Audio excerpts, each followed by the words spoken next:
In a world where movement never ceases, where voices overlap and distractions demand attention from every angle, the value of inner stillness often goes unnoticed. Many believe that presence is achieved by being alert, by engaging outwardly with as much intensity as possible. Yet true presence is not born from external stimulation, but from the quiet stability within. When the mind becomes still, the body finds balance, and presence emerges naturally like the reflection on a calm lake. Stillness is not emptiness. It is not a void where nothing exists. It is the space in which clarity can arise. When a person cultivates inner stillness, they begin to sense what is often overlooked: the subtleties of a moment, the silent language of the body, the fine vibrations of thought before it even becomes a word. In stillness, life slows down enough to reveal itself more fully, and this slowing down is what gives depth to presence. Presence cannot be faked. One might imitate attentiveness with practiced gestures, but the energy is never the same. When inner stillness anchors the mind, there is no need for performance. The presence radiates effortlessly because it comes from alignment with the now, not from rehearsed behavior. A still mind does not drift into the future or retreat into the past. It remains where life is actually happening, and this unwavering attention is felt by others as authenticity. To cultivate stillness requires practice, but not in the sense of adding something new. Rather, it is the practice of subtraction, of removing the unnecessary.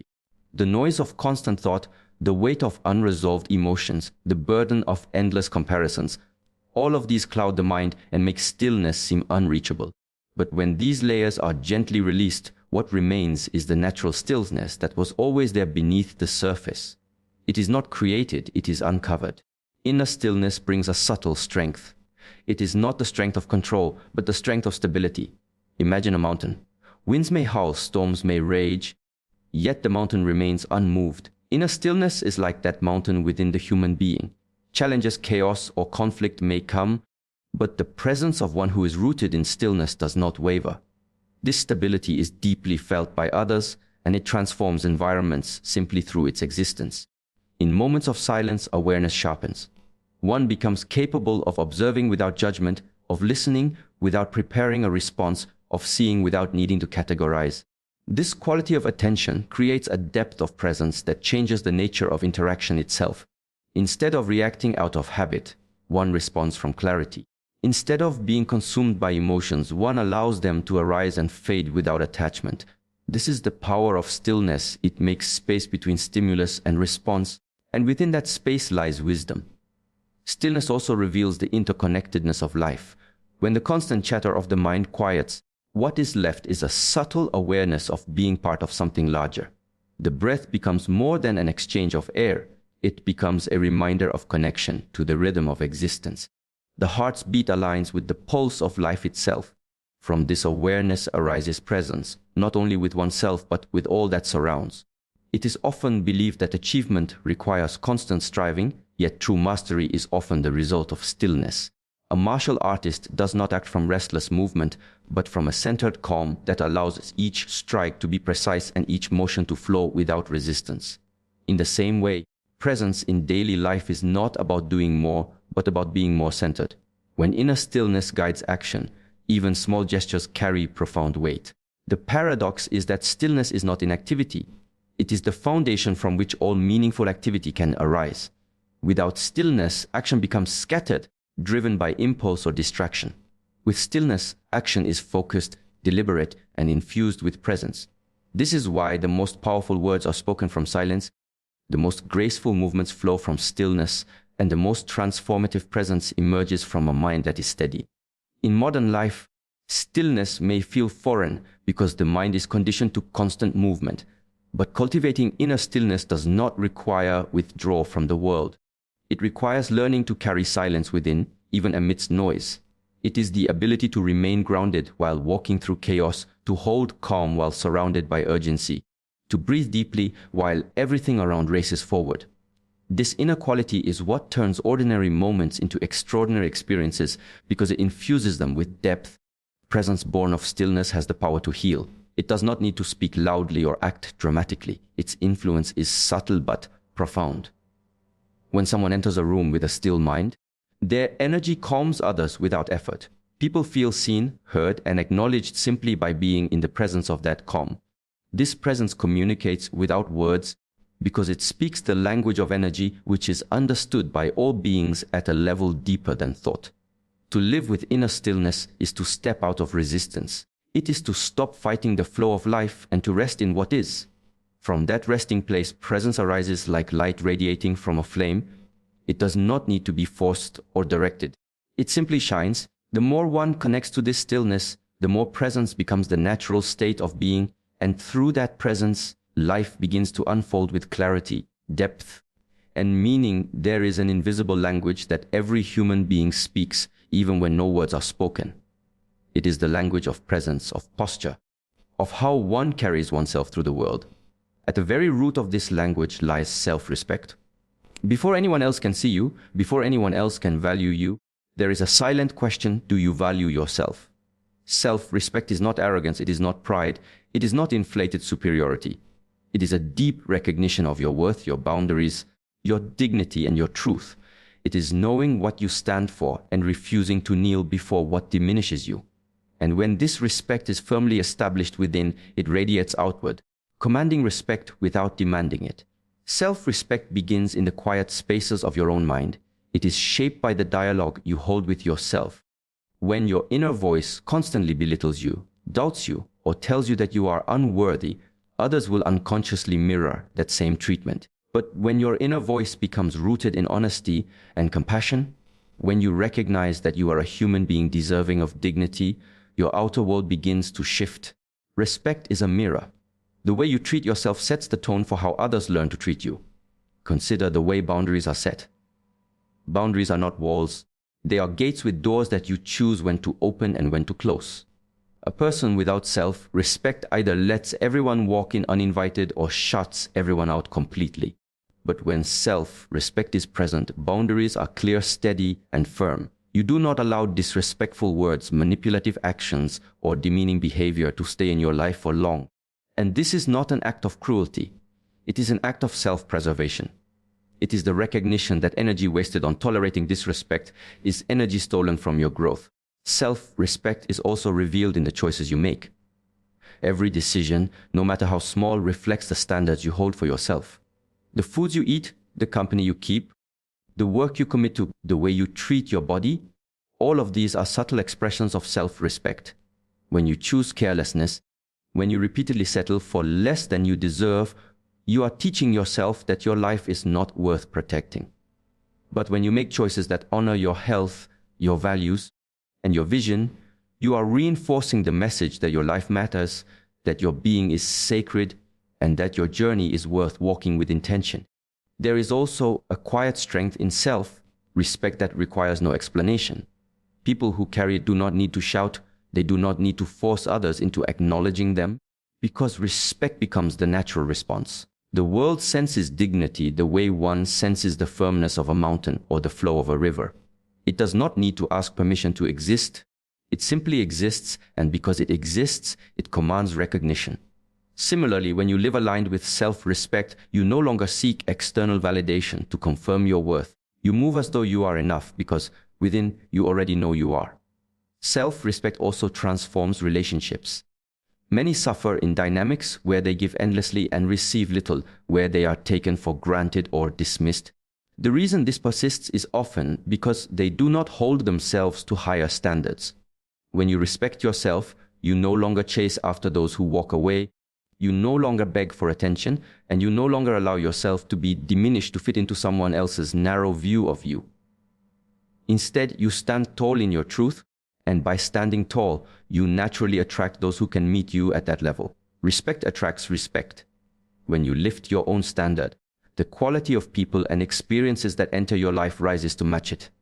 There is also a discipline in self-respect. It requires you to say no when every part of you is tempted to say yes just to please others. It requires you to walk away when it would be easier to stay. It requires you to remain silent when proving yourself would only drain you. Self-respect is not always comfortable. It often feels like sacrifice. But it is in these sacrifices that the foundation of true dignity is built. The discomfort of honoring your boundaries is far less costly than the damage of constantly betraying yourself. Self-respect is also tied to responsibility. To respect yourself is to take responsibility for your actions, your growth, and your healing. It is to stop blaming others for your unhappiness and to stop waiting for someone else to rescue you. It is to realize that no one can give you the respect you deny yourself. When you carry yourself with responsibility, when you face your mistakes without excuses and rise from them with lessons, you are embodying the essence of respect. Because respect is not perfection, it is the courage to acknowledge your humanity without diminishing it. And yet, self-respect is not rigid. It does not mean closing yourself off in coldness or becoming unyielding.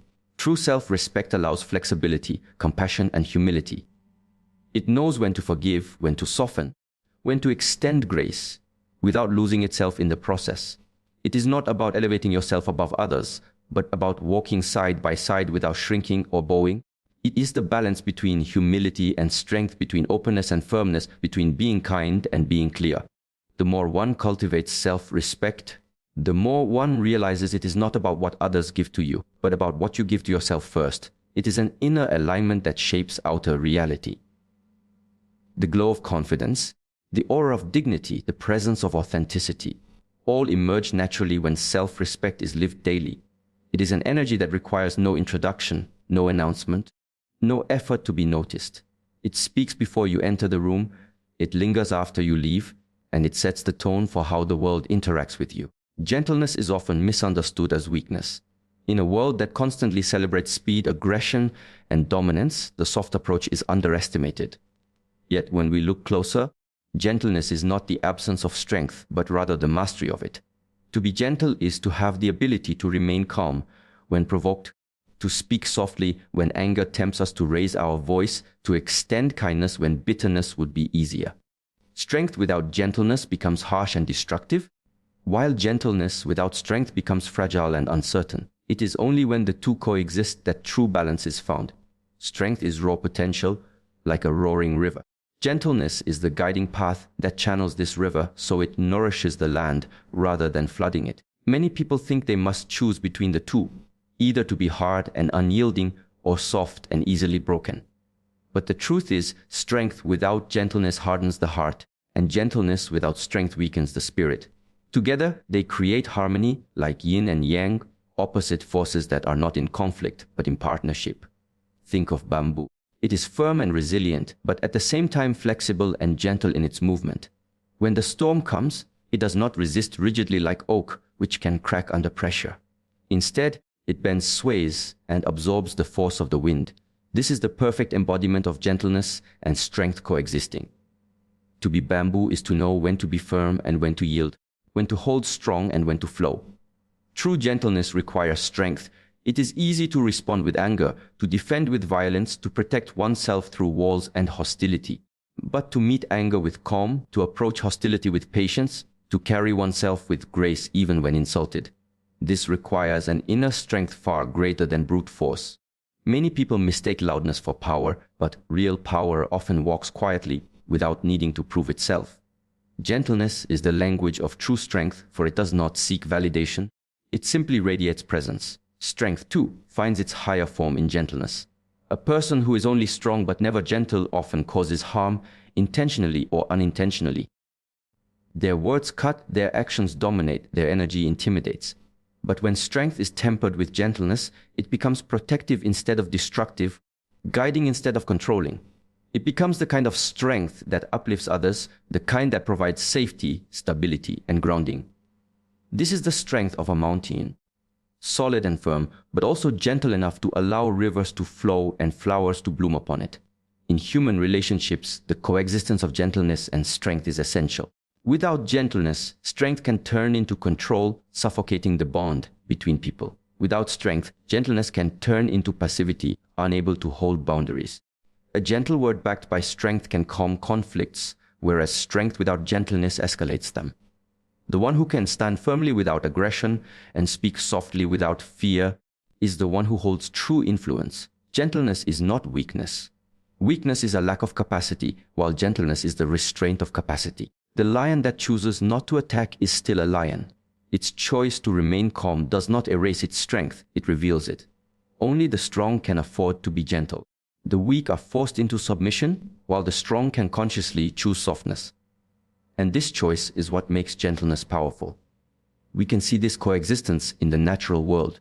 Water is gentle, it flows, it caresses, it adapts to every shape. Yet over time, water can carve valleys and wear down stone. Its strength lies not in aggression, but in persistence. The sun is gentle, it gives warmth, light, and life, but it also carries immense power, enough to burn, enough to create and destroy. Nature teaches us that gentleness and strength are not separate, they are two sides of the same reality. In personal growth, embracing both qualities leads to inner balance. Too much strength without gentleness hardens the soul, making life a constant battle. Too much gentleness without strength leaves one vulnerable, unable to stand for what matters. The path is not about choosing one over the other, but about learning to embody both. It means practicing self-control in the face of provocation and practicing firmness when boundaries are tested. It means knowing when to yield and when to hold, when to speak softly and when to stand unshaken. Gentleness is an expression of inner peace, while strength is an expression of inner stability. When they coexist, a person becomes unshakable yet compassionate, firm yet kind, powerful yet approachable. This state is not easily achieved because it requires discipline. It is easier to swing to extremes, either to always fight or to always surrender. But balance demands awareness, patience, and practice. The Shaolin path teaches that true power comes not from domination, but from harmony.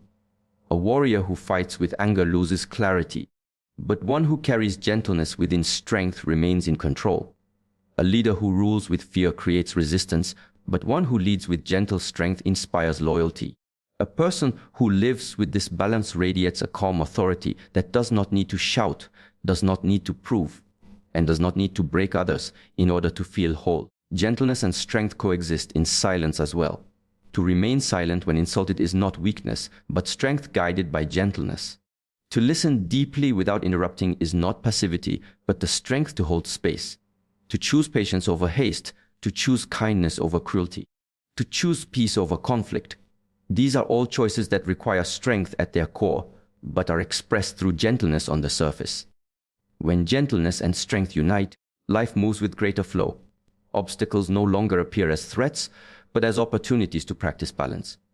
Conflicts no longer demand aggression, but an understanding of timing and presence. Relationships become healthier because firmness sets boundaries while gentleness nurtures connection. The inner world becomes steadier because strength provides grounding while gentleness provides lightness. This harmony is what allows a person to stand strong like the mountain, yet move gracefully like water. To be powerful like fire, yet nourishing like the sun. When we look at the flow of life, we often believe it is the things we say that create the bridges between people. We place so much focus on words, on conversations, on the verbal expression of our desires that we forget words are only the surface level of communication. Beneath every word rests an energy, a vibration, a frequency. And this energy is far more powerful than the sound that comes out of the mouth. A word can be spoken with no energy and it falls flat empty, forgotten. But a presence filled with quiet energy can walk into a room and shift the entire atmosphere without saying a single thing. Energy is what precedes language. Long before a word forms in the mind, energy has already been transmitted. You can feel it in someone's gaze, in their posture, in the tone of silence that surrounds them. This is why sometimes people remember how someone made them feel, but cannot recall the exact words that were spoken. The words may have dissolved into the air, but the energy imprinted itself deeply into memory. This is the true measure of attraction, not the perfection of speech, but the authenticity of energy carried by the individual. When someone seeks to attract something into their life, many turn to affirmations, to carefully chosen words, to scripted dialogues with the universe. They repeat phrases in hope that the repetition itself will manifest results. But if the energy behind the words is conflicted, filled with doubt, insecurity, or fear, then the words cannot take root. They remain empty sound, hollow intention. The world does not respond to the letters arranged in a sentence. It responds to the vibration carried behind them. It responds to the state of being from which they arise.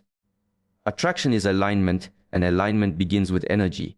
A person who is aligned in thought, in body, and in emotion radiates an unspoken magnetism.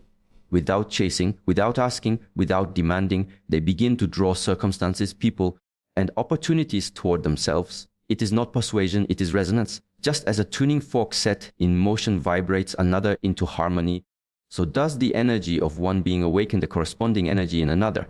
This cannot be faked by clever words or borrowed speeches.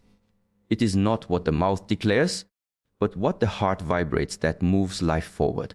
Think about how often someone speaks kindly, but their energy betrays them. Their words say, I am fine, but their energy says, I am heavy. Their words say, I am confident, but their energy says, I am doubtful. Which one do you feel? Not the words. You feel the energy because energy never lies. It bypasses the surface of language and goes directly to the core of awareness. This is why energy attracts more than words, because it is the purest form of truth, unfiltered, unpolished, and undeniable. The cultivation of energy then becomes more essential than the refinement of speech. Words have their place, but without energy they are lifeless. When the internal energy is strong, balanced, and harmonious, the need for words diminishes. One begins to understand that their state of being speaks louder than their voice ever could. A calm mind radiates stability. A compassionate heart radiates warmth. A disciplined spirit radiates strength.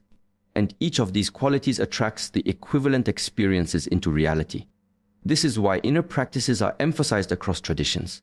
Breathwork, meditation, movement, these are not simply rituals for relaxation, they are methods of cultivating energy. Through them, the body refines its vibration, the mind clears its noise, and the spirit steadies its frequency. When this is done consistently, the external world begins to mirror the inner transformation. People respond differently, circumstances unfold differently, and life feels less like a chase and more like a flow. When you enter a space, your energy has already spoken before your words can be heard. Your presence announces itself. If the energy is heavy, it casts a weight on others. If the energy is light, it uplifts. If the energy is restless, it disturbs. If the energy is balanced, it calms. And what you project outward becomes what you draw inward. This is why some doors open effortlessly for some, while for others they remain closed no matter how persuasive their words. The doors open to resonance, not rhetoric. There is also the matter of self-attraction. The energy you hold is not only attracting others, it is also attracting experiences to yourself. The emotions you dwell in, the thoughts you repeat, the vibrations you sustain, all of these build an energetic signature that life responds to. A mind filled with scarcity attracts lack, not because of the words spoken, but because of the energy carried. A spirit filled with gratitude attracts abundance, not through declarations, but through resonance. Life mirrors energy, not words. Silence itself can be the most powerful form of communication when the energy behind it is clear. Silence that carries anger feels sharp and suffocating. Silence that carries peace feels expansive and soothing. Silence that carries love feels nurturing and safe. Even without speech, energy continues to communicate, and in many cases, it communicates more truth than words ever could. To understand this is to realize the importance of tending to one's inner state. If energy attracts, then the question is not, what should I say to be understood? But what energy am I radiating that is being felt? The focus shifts inward toward the cultivation of stillness, clarity, and balance rather than outward toward crafting perfect sentences. The shift is subtle but powerful, less effort in convincing, more strength in becoming. Energy creates the field in which words either bloom or wither. A kind word spoken from a shallow energy may be forgotten, but the same word spoken from a deep well of sincerity can stay in the heart for a lifetime. The energy is the soil and the words are only the seeds. Without fertile ground, no seed will grow. Without powerful energy, no word will resonate. It is this realization that liberates one from the endless pursuit of perfect expression. It redirects effort away from manipulating language and toward cultivating authenticity. Because when the energy is right, even the smallest gesture, the simplest phrase, or the quietest presence can move mountains. It is never the words alone that attract, it is the frequency carried beneath them, the invisible force that cannot be imitated, but can only be lived